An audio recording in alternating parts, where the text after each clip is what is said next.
A janela de transferência se fechou na noite de ontem. O Internacional fechou a janela apenas com uma contratação, que foi a do goleiro Fabrício do Nova Iguaçu. Mas no vídeo de hoje eu quero te falar de movimentos que o Inter ainda faz para metade da temporada. Reforços, contratações que o Inter ainda planeja fazer na metade do ano, quando já tiver Copa do Brasil, Sul-Americana e Campeonato Brasileiro num estágio um pouco mais avançado. No vídeo de hoje eu quero te contar tudo isso, mas antes de começar com esse vídeo, para a vinheta.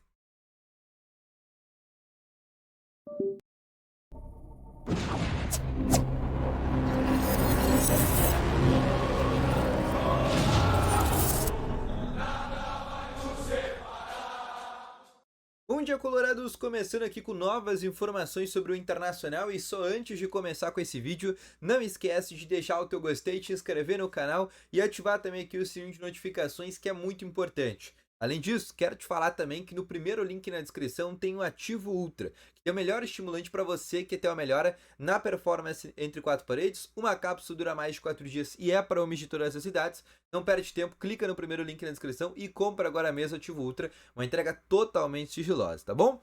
Vamos começando então aqui com as principais informações sobre o Internacional. O Inter aqui faz uma atividade hoje no CT Parque Gigante, a última antes do jogo contra o Atlético Paranaense amanhã na Liga Arena.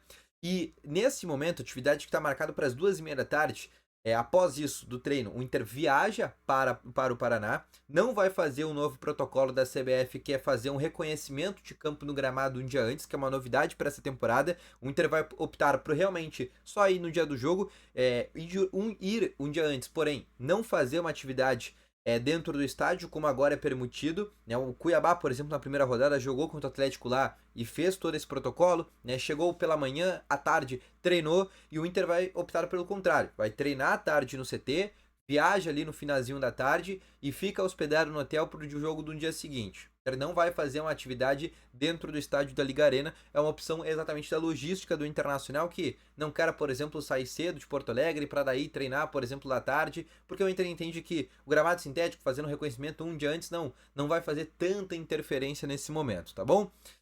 Sobre o time que o técnico Eduardo Cudê deve colocar a campo, né? Como a gente sabe, o treino só acontece agora às 12h30, então no vídeo da tarde eu vou te atualizar mais sobre essa situação e sobre uma tendência de escalação que realmente o técnico Eduardo Cudê deve colocar.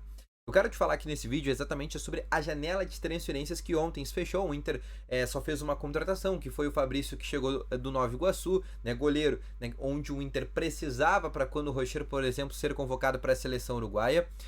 Mas o Inter já começou nesta janela a fazer alguns movimentos para metade do ano, onde o Inter entende que é uma janela mais importante para contratar, porque é uma janela que vai se abrir no finalzinho ali de junho e vai ficar aberta até comecinho de agosto. Nesse momento, dentro dessa janela, que é a da metade do ano, vai ter o Campeonato Brasileiro já passado o primeiro turno do Campeonato Brasileiro, estando ali na 22ª, 23ª rodada. A Copa do Brasil já vai estar nas quartas de finais e a Libertadores vai estar nas oitavas de finais. E essas contratações que o Inter planeja fazer é exatamente pensando que vai estar bem no Brasileirão, bem na Copa do Brasil, né? No caso, bem é estar nas quartas, e bem na Sul-Americana, que é avançar de fase na fase de grupos. Então, nada impensável. Não tem nenhum absurdo o Inter pensar que vai estar bem nessas três competições até julho desse ano, por exemplo. E o Inter pensa em fazer de 2 a 3 contratações. Quais as posições? A primeira e mais próxima, o Wellington, lateral esquerdo do São Paulo. Já o Carpini foi demitido do São Paulo, eles contrataram agora um novo treinador, que é o Zubeldia, que é um treinador da LDU, e a partir de agora ele vai zerar lá a hierarquia. Mas, até então, com o Thiago Carpini, o Wellington era um jogador que não vinha sendo utilizado. É alvo, inclusive, de críticas por parte da torcida, muitas críticas, inclusive, por parte do Wellington, lateral esquerdo de 23 anos, que na temporada passada foi titular com o Dorival Júnior, vai deixar isso destacado, mas nessa temporada com o Thiago Carpini não se aposentou, não se deu certo. E ele virou reserva, inclusive, do Michel Araújo, que é o meio-campo, que foi improvisado para a ala esquerda para o Carpini colocar 3 zagueiros. Enfim, é um cara que não tá jogando por lá, e o Inter tem um pré-acordo já com ele e com o seu empresário. O contrato dele acaba no fim do ano, pode assinar um pré-contrato em julho desse ano, e aí sim o Inter poderia, por exemplo, tentar uma liberação de maneira imediata.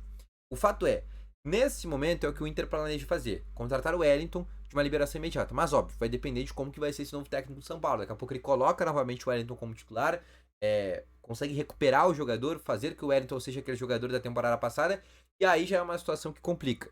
Mas, nesse momento, é um nome que o Inter pensa e que o Inter tem um otimismo em fechar. A segunda contratação que o Inter tenta fazer, e essa seria a contratação de maior impacto na nossa visão, né, e acho que de todo mundo, seria a do Oscar, que é um jogador que tem contrato terminando em novembro. Daqui 2 meses pode assinar um pré-contrato, a partir do dia 1º de junho ele pode assinar um pré-contrato com qualquer clube. E o Inter tenta contratar esse jogador, o Cudê já falou de maneira aberta que tem interesse nesse atleta. Alessandro Barcelos já falou de maneira aberta que tem interesse em contratar o Oscar, e ele seria uma reposição, por exemplo, para o lugar do Maurício, que pode ser vendido na metade do ano. O fato é um nome que o Inter tenta, mas sabe já que o Oscar nesse momento tem uma prioridade em retornar ao futebol europeu. Mas se voltar ao Brasil, o Inter está forte nessa negociação e entende que pode ficar no páreo com o Flamengo, que é um outro clube que está interessado na contratação desse atleta. O terceiro reforço que pode acontecer, mas daí esse terceiro reforço vai depender de uma situação. Vai depender caso o Inter perca o Robert Renan, que pode ser vendido na metade da temporada, por exemplo, para o West Ham na Inglaterra, e o Inter ganha, por exemplo, os 4 milhões de euros, que é aquela taxa de vitrine.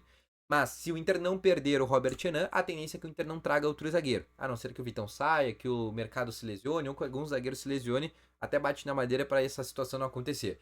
Mas, caso o Robert saia ou aconteça alguma dessas situações que eu falei, aí sim o Inter vai atrás de um zagueiro.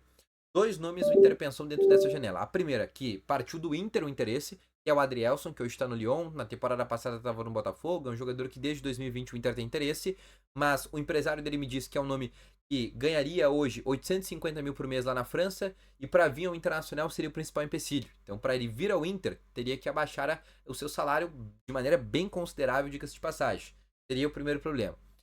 O outro nome partiu dele, atleta, se oferecer para jogar no Internacional, e esse seria uma contratação mais fácil porque é um nome que poderia vir de graça. Seria o do Henry Mina, jogador colombiano, jogou no Palmeiras, jogou no Barcelona, jogou no Everton, né, e tá buscando uma retomada na carreira. Jogou na Fiorentina, não deu certo, jogou no Cagliari, não deu certo, e é um atleta que tá buscando uma retomada da carreira, inclusive não vem sendo convocado pela seleção colombiana. Seria uma aposta, né? Não é uma contratação de um zagueiro firmado, é de um atleta que chega aqui para vestir a camiseta, por exemplo, de número 3, número 4, número 3 no caso, que é que tá livre, e realmente resolver os problemas. Não é o cara que seria para chegar com uma aposta de um cara que já foi um baita de um jogador, mas vive um momento de muitas lesões. Mas é um jogador que, primeiro, vira de uma maneira fácil, né, já que ele se ofereceu, o empresário dele tem trânsito no Inter, que é o André Curi, mas neste momento é um nome que o Inter não pensa. Por mais que ele tenha sido oferecido, pode ser que se torne-se uma possibilidade, ainda mais se o Gumaro não renovar com o Inter e o Inter puder trazer um novo estrangeiro, é porque o Mina também contaria como estrangeiro, mas é um nome que nesse momento o Inter não pensa, mas é uma possibilidade. O Inter não descartou, mas não é hoje nem o plano A, nem o plano B para a zaga, caso o Inter precise trazer um jogador para o lugar do Robert Renan ou de outro atleta que acabe dando problema na metade do ano, tá bom? Então esse foi o vídeo, espero que tenham gostado, deixa o teu gostei, volto logo mais essas informações, valeu, falou e foi!